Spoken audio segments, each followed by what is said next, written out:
యేసుక్రీస్తు ప్రభువారు ఎందుకు చనిపోయారు. ఈ లోకంలో మనం ఎన్నో రకాలుగా చూస్తూ ఉంటాం. మన బార్డర్ ఉంది, కాశ్మీర్ బార్డర్, ఎంతోమంది సైనికులు కాపలా కాస్తూ ఉంటే దేశ రక్షణ కోసం ఎంతో పాటుపడుతూ ఉంటారు. అటువంటి వారు ఉగ్రవాదుల దాంట్లో కానీ నక్సలైట్ దాంట్లో కానీ చనిపోతే మనం ఎంతగానో వారి గురించి ఆలోచిస్తూ ఉంటాం. దేశం కోసం ప్రాణాలు విడిచి ఎంతో గొప్పగా చెప్పుకుంటాం. అదేవిధంగా కుటుంబం గురించి చనిపోయి చాలామంది ఉన్నారు. మరొకటి ప్రేమ కోసం చనిపోయి చాలామంది ఉన్నారు. ప్రేమ దక్కగా పొందలేక ఎన్నో రకాలుగా చూస్తూ ఉంటాం. అటువంటి వాడు చాలామంది చూస్తూ ఉంటాం. అదేవిధంగా కొంతమంది వ్యక్తులు కూడా, ఉన్నతమైన వ్యక్తులు కూడా కొన్ని కారణాల వల్ల చనిపోవడం జరుగుతూ ఉంటుంది. ఉదాహరణకి సాక్రటీస్ గారు ఒక ఫిలాసఫర్ ఉంటారు, తత్వవేత్త. కాబట్టి సాక్రటీస్ ఇతను ఏ విషయాన్ని లోతుగా ఆలోచిస్తూ ఉంటాం. ప్రతిదీ కూడా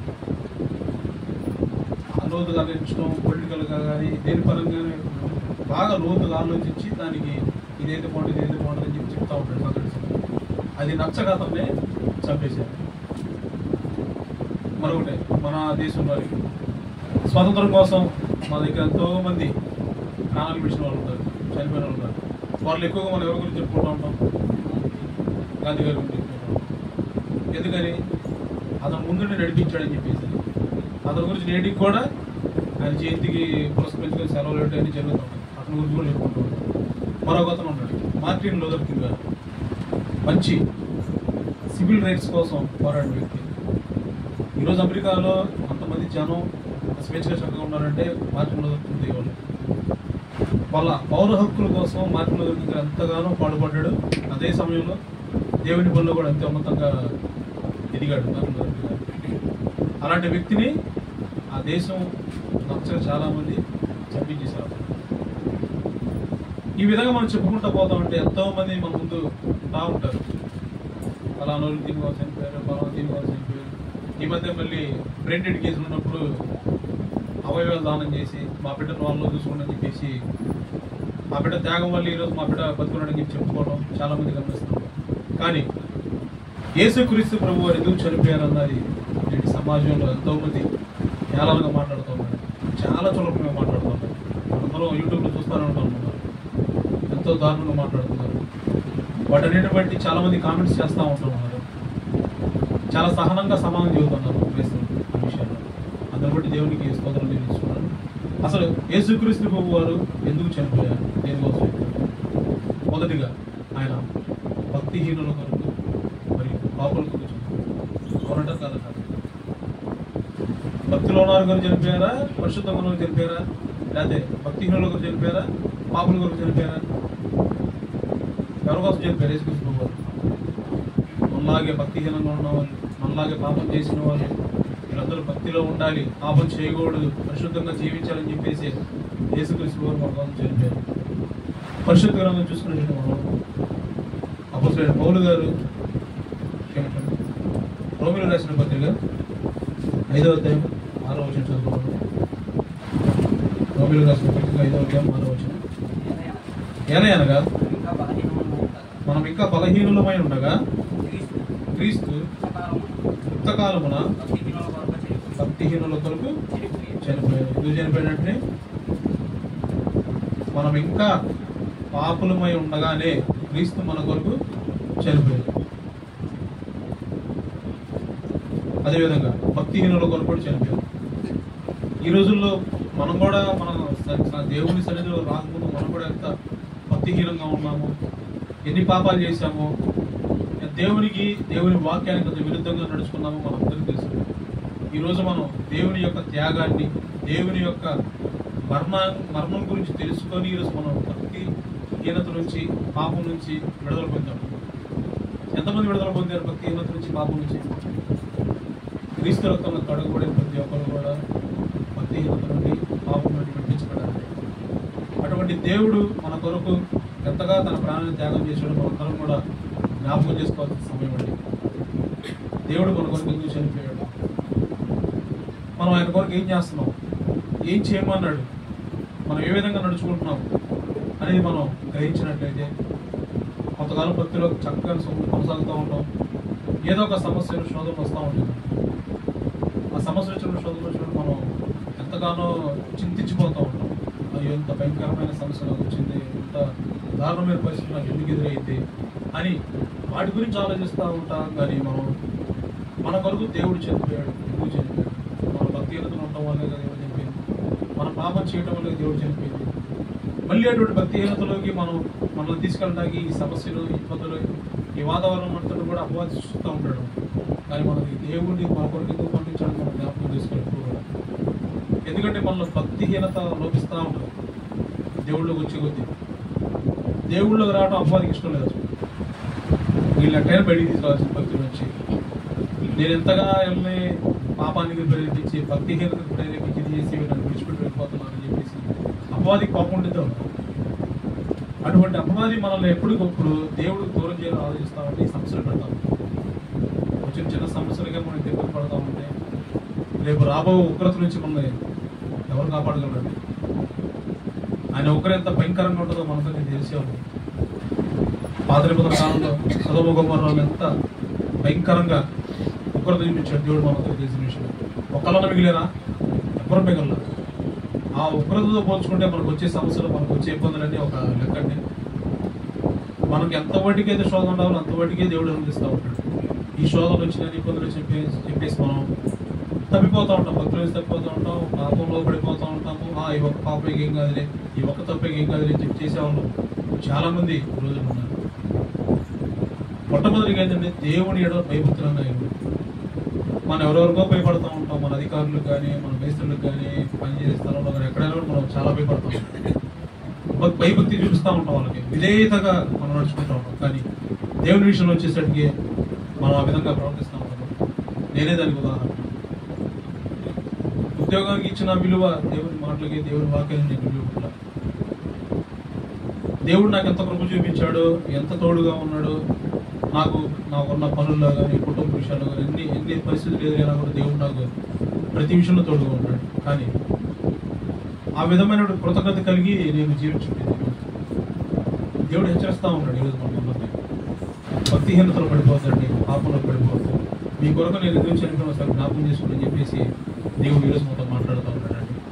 అదేవిధంగా మనం ఆలోచించినట్టయితే దేవుడు ఎందుకు మన కొరకు చనిపోయాడంటే మరణము నుండి మనల్ని విడిపించడానికి యేసుక్రీస్తు కొరకు చనిపోయాడు. మరణం ఎంత భయంకరమైన పద్ధతి. మనం ఎంతో అమితంగా ఇష్టపడే చనిపోతే మనం ఏం చేస్తాం? చాలా బాధపడతాం, చాలా దుఃఖపడతా ఉంటాం. ఎన్నాళ్ళైనా ఇది అనేది బాగు.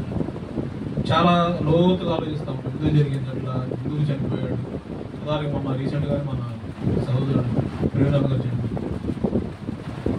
ఆంధ్ర రాష్ట్రం అంతా ఆలోచిస్తుంది దాని గురించి, ఎందుకు జరిగింది, ఎందుకు ఇలా జరిగింది అని చెప్పేసి. చాలా మంది దాన్ని కూడా కామెంట్లు పెడతా ఉన్నారు. దేవుడిని ప్రేమించావు కదా, దేవుడు సేవ చేస్తున్నావు కదా, దేవతని కాపాడరు అని చెప్పేసి చాలా చులకనగా కాపాడుతున్నారు కామెంట్స్. అటువంటివి ఆలోచించుకుంటే చాలా మంది కూడా సహనం పాటించడం. ఆయన మరణం ఎంతగా ప్రభావితం చేసిందంటే రాష్ట్రాలు, రెండు తెలుగు రాష్ట్రాల్లో అంతగా ప్రభావితం చేసింది. అందరూ దాని గురించి ఆలోచిస్తున్నారు. కానీ మరణం నుండి తప్పించడానికి దేవుడు మనకు తోడుగా ఉన్నాడు, దేవుడు ఆలోచిస్తూ ఉన్నాడు. ఆ మరణమే దేవునికి ఎదురెళ్ళిన మరణం ఓడిపోయిందండి. దేవుడు అంత గొప్ప కార్యాన్ని చేస్తే ఆ కార్యాన్ని మనం గమనించకుండా మనకు ఎదురవుతున్న పరిస్థితులను బట్టి ఎప్పుడు చచ్చిపోతామా, హాస్పిటల్కి వెళ్తే ఏమైందా, మరణం అయితే ఏది మా పరిస్థితి అని చెప్పి ఆలోచించుకుంటూ ఉంటాం.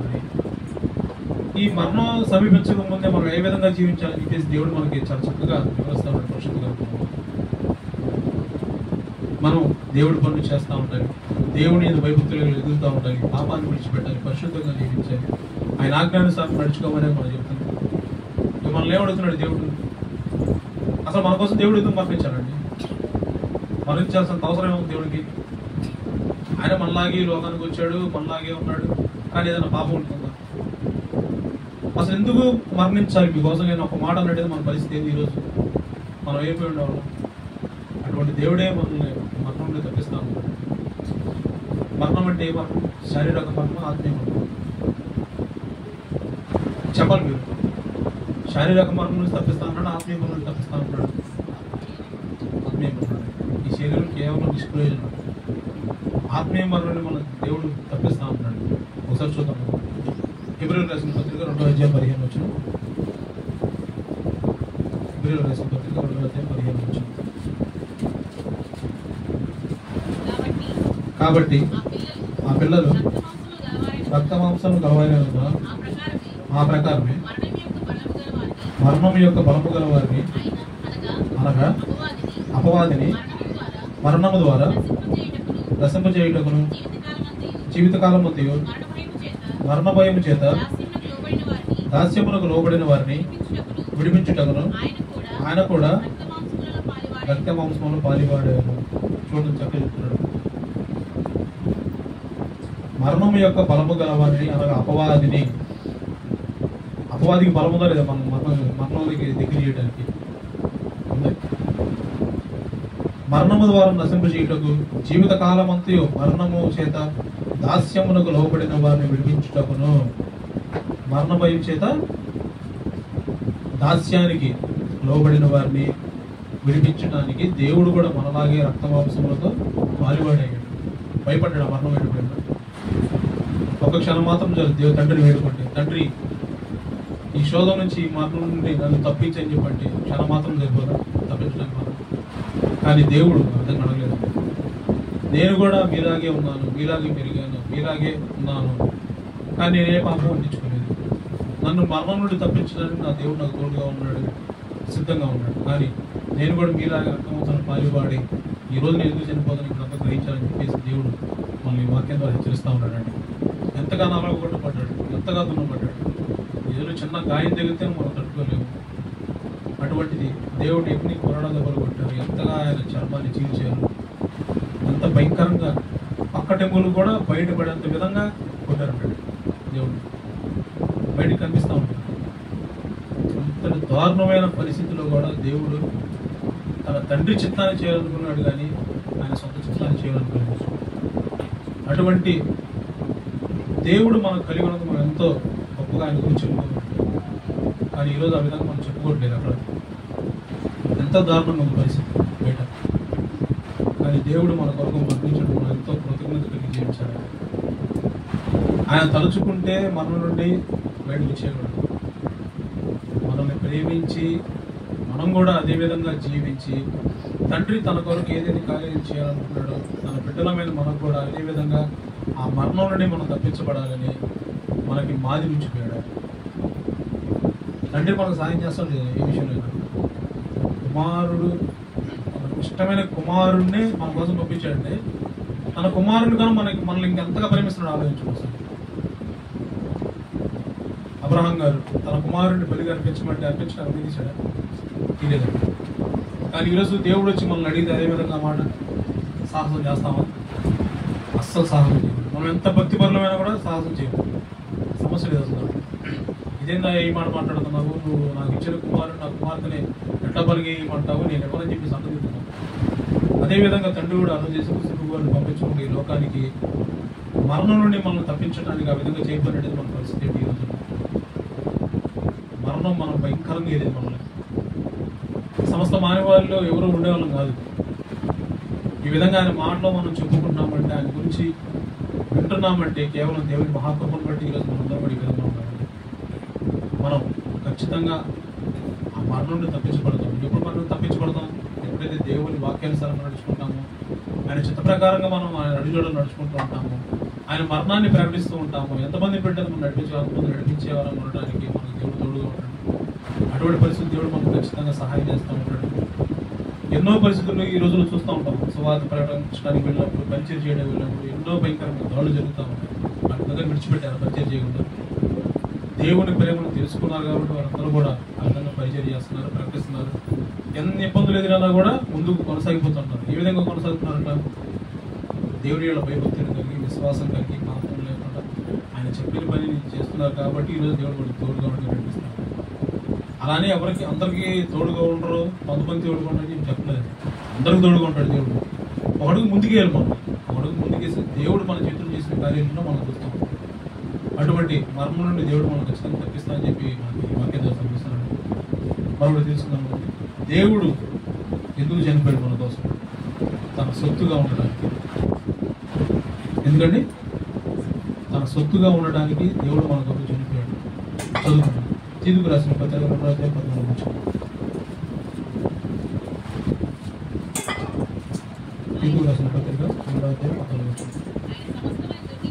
ఆయన సమస్తమైన దుర్నీతి నుండి మనల్ని విమోచించి సత్క్రియలందు ఆసక్తి గల ప్రజలను తన కోసరము పవిత్రపరుచుకొని తన సొత్తుగా చేసుకున్నటకు తను తానే మన కొరకు అర్పించుకున్నాడు.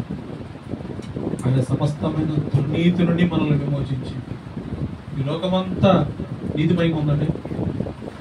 ఎక్కడ చూసినా మోసకరమైన జీవితాలు, మోసకరమైన బ్రతుకులు, మోసకరమైన పనులు, నీతి లేదు, నిజాయితీ లేదు, న్యాయం లేదు. ఎక్కడ అటువంటి పరిస్థితుల్లో జీవిస్తున్న మనల్ని విమోచించడానికి దేవుడు మనల్ని ఏర్పరచుకున్నాడు. ఆయన సొత్తుగా ఉండడానికి మనల్ని ఏర్పరచుకున్నాడు. కానీ ఈరోజు మనం ఆ విధంగా జీవిస్తున్నామా? మనలో కూడా దుర్నీతి ఉంది. అవునంటారు కదండి? దుర్నీతి ఉంది. ఆ దుర్నీతి నుంచి విడిపింపబడాలనే దేవుడు మనల్ని తన సొత్తుగా ఏర్పరచుకున్నాడు. సమస్తమైన దుర్నీతి నుండి మనల్ని విమోచించి సత్క్రియలందాసక్తి గల ప్రజల కోసరము పవిత్రపరచుకొని. సత్క్రియలందు అంటే సత్క్రియ అంటే చెడ్డ కార్యాల. ఎవరైతే సత్క్రియలు చేస్తూ ఉంటారో ఆ ప్రజల కోసం పవిత్రపరుచుకొని మనల్ని తన సొత్తుగా చేసుకోవడానికి తను తానే మన కొరకు అర్పించుకొనెను. మన తల్లిదండ్రులు మన కొరకు అర్పించుకుంటారు కదా. బిడ్డ బతుకుతాడు, కిడ్నీలు అయ్యా అంటే కిడ్నీలు ఇస్తారా? అర్పించుకుంటారా కిడ్నీలు? కానీ అయ్యా మీ ఓడి గుండె పాడైపోయింది, స్ట్రోక్ వచ్చింది, ఇబ్బందిగా ఉంది, వ్యవస్థలు చెప్పలేము, నీ గుండె తీసిస్తామని ఇస్తారా? అర్పించుకుంటారు గుండెని? ఏ ఒక్క సాహసం చేయలేరు. కానీ దేవుడు మన కొరకు సమస్తాన్ని అర్పించుకుంటాడు. ఎంతో విలువైన జీవిత కాలాన్ని మన కొరకే త్యాగం చేసుకున్నాడు. అసలు ఆయన భూమి మీద కావాల్సిన అవసరమే ఉంది. ఆయన మన కొరకు పాడుపడాల్సిన అవసరమే ఉంది. ఆయన మనల్ని నీతి మార్గం నడిపించాల్సిన అవసరం ఆయనకి ఏముంది? లోకమంతా పాపంతో నిండి ఉన్నది. వీళ్ళందరూ నా బిడ్డలు, వీళ్ళందరూ నేను ప్రేమిస్తున్నాను. ఒకరిని ద్వేషించాడు దేవుడు ఎప్పుడన్నా? సమస్తాన్ని ప్రేమించాడు దేవుడు. ఈ ప్రేమించడం వల్ల మనం ఆయన ప్రేమకు దాసులుగా ఉండకుండా ఆయన ప్రేమను ఎంత ఎగతాలు చేసేవారు నేటి సమాజం. హేళన చేసి ఏమొచ్చింది? ఆయన ప్రేమను ప్రకటించకూడదు. ప్రేమను ప్రకటించబోగా ద్వేషాలు, కోపాలు ఇవన్నీ మనం ఏర్పరచుకుంటాం. ఇవాళ దేవుడు కోరిక మన దగ్గర నుంచి యేసుక్రీస్తు ప్రభువు చనిపోయింది. అందుకేనా మీరు ఒకరి మీద ఒకరు కోపం పెంచుకోండి అయ్యా, ఒకరి మీద ఒకరు ద్వేషాలు పెంచుకోండి అని చెప్పేసి. మనం ఎంత ఉన్నతంగా ప్రేమిస్తూ ఉంటే దేవుడు అంతే ఉన్నతంగా మనం ప్రేమిస్తూ ఉంటాడు. ఎదుటివారు కూడా మనం ఆదరిస్తూ ఉంటారు, ప్రేమిస్తూ ఉంటాడు. మన పని మనం చేయాలి. మనం ఎదుటివారు ప్రేమిస్తాం, వారు ఎంత ద్వేషించినా కూడా మనం ప్రేమిస్తూనే ఉండాలి. వారి కొరకు ఏదన్నా సహాయం చేయాలనుకున్నా కూడా చేసేస్తూ ఉండాలి. ఆపలేదు మన చేతనంత మటుకు ఎక్కడ వెలుగు తీయకూడదండి. ప్రేమ అంటే అదే కదా. ఎదుటి వారి ఆపదలో ఉంటే వారిని ఆదుకోవాలి. ఎదుటి వారి బాధల్లో, కష్టాల సుఖాలు పాల్పంచుకోవాలి. ఆ విధంగా ఉంటున్నాం ఈరోజు మనం. దేవుడు మన కొరకు ఎందుకు అర్పించుకున్నాడు? ప్రేమ చేత అర్పించబడ్డాడా లేదా ప్రేమ లేకుండా అర్పించబడ్డాడా? ప్రేమ ఉంది కాబట్టి. అదే ఆ ప్రేమ లేకపోతే మన మీద కూడా ద్వేషం ఉంటే ఈరోజు ఈ విధంగా మనం సమాజంగా కూడుకొని ఆయన ఆరాధించగలమా? ఆయన ప్రేమను మనం తెలుసుకోగలమా? ఆయన పనులు చేయగలమా? ఎంతో కష్టపడి మనం సువార్త సభలని, కుటుంబ గుడిలని, ఏదో ఉపవాస ప్రార్థన చేస్తానే ఉన్నాం మనం. దేవుడు మనల్ని ఎంత ఆశీర్వదిస్తున్నాడు. ఇటువంటి భాగ్యం లేని ఎన్నో సంఘాలు ఉన్నాయి. వారానికి ఒకసారి కలుసుకొని ఆదివారం పూట ఒక ఆరాధన, ఒక గంట రావడం, దేవుడి సన్నిధి గడిపి చాలా మంది ఉన్నారు. కానీ దేవుడు మనల్ని ఎంతగానో ప్రేమించి ఇటువంటి గొప్ప గొప్పని చేయడం కాబట్టి దేవుడిని స్తోత్రాలు చేసుకుంటున్నాం. కానీ మనం ఆ విధంగా జీవించే స్థితిలో లేవండి. మన భక్తిహీనత కొరకు, మన పాపల నిమిత్తం ఆయన మన కొరకు చనిపోతే మనం ఎంతో దీనస్థితిలో ఉంటాం, దిగజారి స్థితిలో ఉంటాం. మనల్ని ఎంతగా ప్రేమించి మనల్ని ఎంత ఉన్నతంగా పైకి తీసుకురావాలనుకున్నా కానీ మనం ఎప్పటికప్పుడు వెనకబడిపోతానే ఉన్నాం భక్తిలో. అరే మరణం నుంచి తప్పిస్తానయ్యా, నీ భక్తిహీనత నుంచి విడిపిస్తాను, నేను నీ పాపం నుండి నేను విడిపిస్తాను, నేను నా సొత్తుగా చేసుకుంటానయ్యా అని అంటే దేవుడు ఎవరు మాట్లాడుతున్నాం మనం ఈరోజు? ఎన్నో మార్లు మనం హెచ్చరిస్తానే ఉంటాడు. ఎక్కడైనా మనం ఎక్కడ మెసేజ్ చెప్పడానికి వెళ్ళినా, వినడానికి వెళ్ళినా దేవుడు సూటిగా మాట్లాడుతూ ఉంటాడు. మొత్తం మాట్లాడతాడు.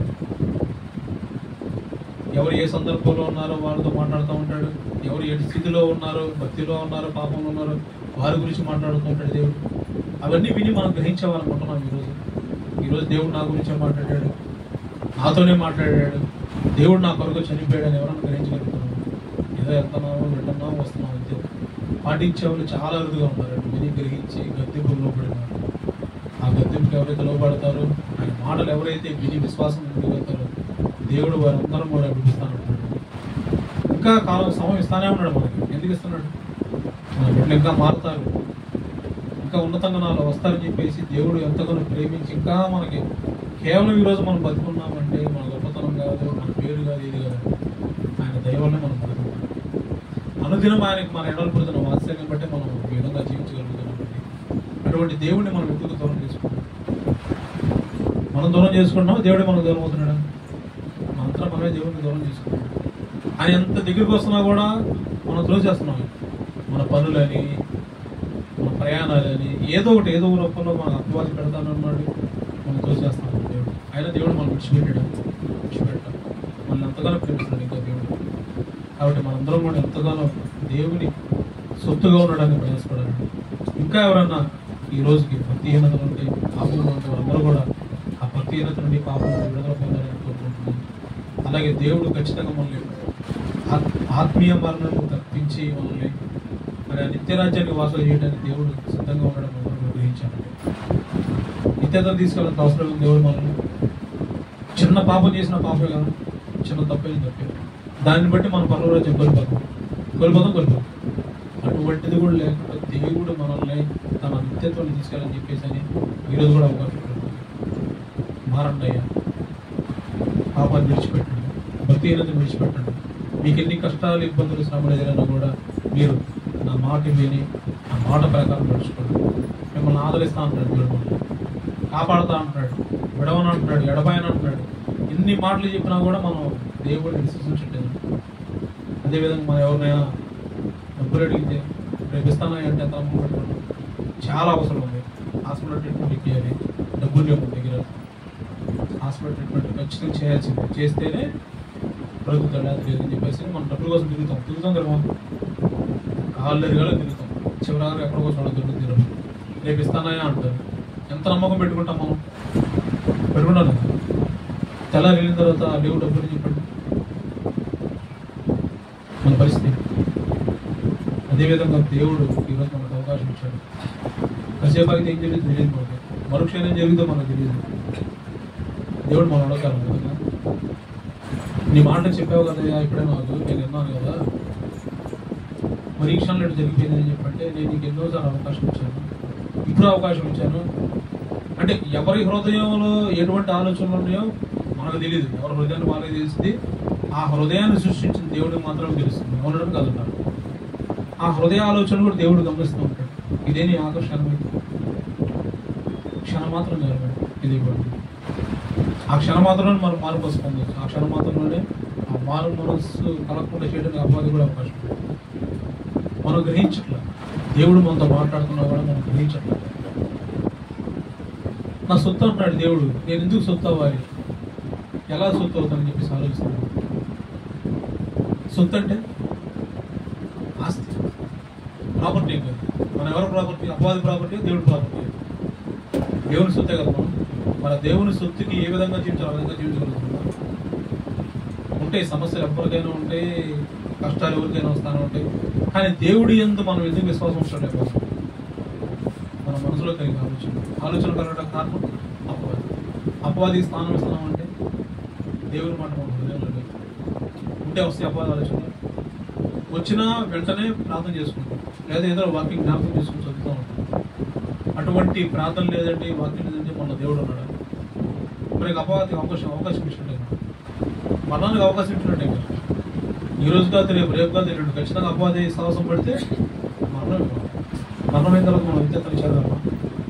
దేవుడు ఎన్నోసార్లు చెప్తూ ఉంటాడు, ఇంకా ఇచ్చేస్తానే ఉంటాడు, అయినా మనం వినాం. ఆ తర్వాత మనం అడగలం దేవుడు. అసలు ఆ ఛాన్స్ ఉంటుందా? నేను నీ కొరకు ఎంతగా చెప్పానయ్యా, నువ్వు భక్తిలో ఉండయ్యా, పాపం చేయొద్దయ్యా, అపవాదికి దాసుడు అవ్వద్దు, నువ్వు నా సొత్తుగా ఉండయి అని చెప్పని అడిగితే బతులు అడుగుతున్నాను, నువ్వు ఉండలేదని చెప్పంటే ఏం చెప్తాను? ఈరోజు దేవుడు మనల్ని మాటలు వచ్చేస్తాం. ఇంకా మనలో ఎవరైతే భక్తిహీనంలో ఉన్నారో, పాపంలో ఉన్నారో, వాళ్ళందరూ కూడా ఈ మాటలు విని దేవునికి లోబడి జీవిస్తే మనం ఏమవుతాము, ఎలా జీవించగలము, మరణం తర్వాత మనం పాపంలో ఉంటే ఒక్కరిది ఏ విధంగా ఉంటుందో, పాపం చేయకుండా దేవుడి మాటలను దేవుడి వాక్య ప్రకారం నడుచుకుంటే నిత్యత్వం ఏ విధంగా ఉంటామో గ్రహించడానికి దేవుడు మనకి ఈరోజు ఈ మాట ద్వారా రక్షించాడు. నరకానికి వెళ్ళటము, మరొక రాజ్యం. రెండే మార్గాలు ఇంకా ఉన్నాయా? రెండే, నరకమా పరలోకం. నరకానికి వెళ్తే బాగుంటుందా, పరలోకానికి వెళ్తే బాగుంటుందా? ఇక్కడ నరకం కనిపిస్తుంది అలాగే. ఎంత నరకం కనిపించింది, దానికోసం పాటుపడడానికి ప్రయాసపడడానికి దేవుడు ఏదో రూపంలో సహాయం చేస్తూ ఉంటాడు. కానీ ఇక్కడ ఇబ్బందిగా ఉంది, ఈ సమస్యని ఈ తప్పుడు మార్గంలో వెళ్తే ఈ సమస్య తీరితే ఆలోచించి తప్పుడు మార్గంలో వెళ్ళావా, అక్కడ కూడా ఇటు వెళ్ళాల్సిన మార్గం ఇటు వచ్చేసింది. పర్లోకం కదా, మన నరకానికి వెళ్తాం. చిన్న తప్పిదం వల్ల అంత అవసరం మనకి. ఆ చిన్న తప్పిదం మనల్ని నిత్యత్వం కోరికలా చేస్తుంది. నేను మీలాగే జీవించాను, మీలాగే నాకు సమస్యలు ఎదురైనాయి, మీలాగే నాకు కష్టాలు ఎదురైనాయి, సుఖాలు ఉన్నాయి, అయినా నేను పాపం చేశాను, నేను తప్పు చేశాను అని దేవుడు ప్రశ్నిస్తాను. చేశాడు పాపం? చేయలేడా? చేయడానికి అవకాశం లేదా? అన్నీ ఉంటాయి మనకి. ఈ రోజు ఏ విధంగా చేస్తాం ఆ రోజు కూడా అంతే ఉంటుంది. దేవుడు ఆ విధంగా చేశాడు. మనకు మాది ఉంచడానికి దేవుడు ఆ విధంగా జీవించాడు. తండ్రి తన కుమారుడు ఏ విధంగా కాపాడాడు, మనల్ని కాపాడతాడు, మనల్ని నడిపించలేడు. ఆయనకన్నా గొప్ప శ్రమలు అనిపించిన వాళ్ళం మనం, ఆయనకన్నా గొప్పగా దెబ్బలు తిన్న వాళ్ళమా, ఇందులో అనిపించామా? అపహాస్యం చేశాడు, దేవుని వాక్యం చూసిన అపహాస్యం చేశాడు. అయినా ఏమన్నా మాట్లాడా? ఎక్కడ ఏ ఒక్కరిని కూడా ప్రేమించాడు. అట్లా తిట్టినా, ఇచ్చినా, కొట్టినా, ఏం చేసినా సిలువుగా అప్పగించిన వాళ్ళు కూడా ప్రేమించాడు ఆయన. ఎవరైనా ఆ విధంగా ప్రేమించేది ఈరోజు. ఆ ప్రేమ మనం జ్ఞాపకం చేసుకుంటాం. చిన్న కోపతాపం వస్తే భార్య మీద భర్త, భర్త మీద భార్య, పిల్లల మీద కోపాలు చూపిస్తాం. మరి ఆయన ఆ విధంగా అంతలా హింసిస్తామంటే, ఆయన కోపం చూపించుకున్న ప్రేమ చూపించాలంటే ఏంటి? ఎంతగా ప్రేమ ఉంటే ఆయన అంతమందిని క్షమించాడు. ఎంతగా పాపం చేస్తున్నాం మనల్ని ఇప్పుడు కూడా, ఈ రోజు కూడా క్షమిస్తున్నాడు మనల్ని. అంటే ఆయన ప్రేమ అంత చౌకనైపోయిందా, అంత చీప్ అయిపోయిందా? ఈ లోకంలో ఆయన ప్రేమకు విలువ కట్టగలిగింది ఉందా? మన ప్రేమలకు విలువ కట్టచ్చు. 10,000, 20,000 డబ్బులు చూపిస్తావు రంగా, డబ్బు లేకపోతే రాత్రి శివరని చెప్పాడు. డబ్బు ఉంటే మనోళ్ళు, డబ్బు లేకపోతే వాడు ఎవరు. కానీ దేవుడు అవన్నీ మనకు డబ్బు ఒకలాగా ప్రేమిస్తాడు, డబ్బు లేకపోయినా ఒకలాగా ప్రేమిస్తాడు. మన డబ్బు ఉంటే మన కళ్ళు నెత్తికెక్కుతుంది. దేవుడు ఎవరు అని అంటాను. ఆదివారం వచ్చినా, సెలవు వచ్చినా, డబ్బు ఉన్నది, నాకు ఏ లోటు లేదనుకున్నవాడు ఖచ్చితంగా దేవుడిని నిర్లక్ష్యం చేస్తాడు. కానీ యోబు గారు ఆ విధంగా నిర్లక్ష్యం చేశాడు. ఎంత ఆస్తిపరుడు, మనం ఎంత, మన జీతాలు ఎంత, మన బ్రతుకెంత. ఈ రోజుల్లో ఎట్లా ఇటువంటి పరిస్థితుల్లో మనమే దేవుడిని ధిక్కరిస్తాము. కానీ అదే రోజుల్లో మన యేసుక్రీస్తు గారు తండ్రిని ధిక్కరించాడా? మన ఆస్తి అంతా, లోకమంతా అయింది, ఈ సృష్టి అంతా అయింది. ఆయన మించిన ఆస్తిపరులు ఉన్నారు? ఎవరు లేరు. అయినా ఆయన ఎందుకు దేవుడు తండ్రి మాట ఉన్నాడు?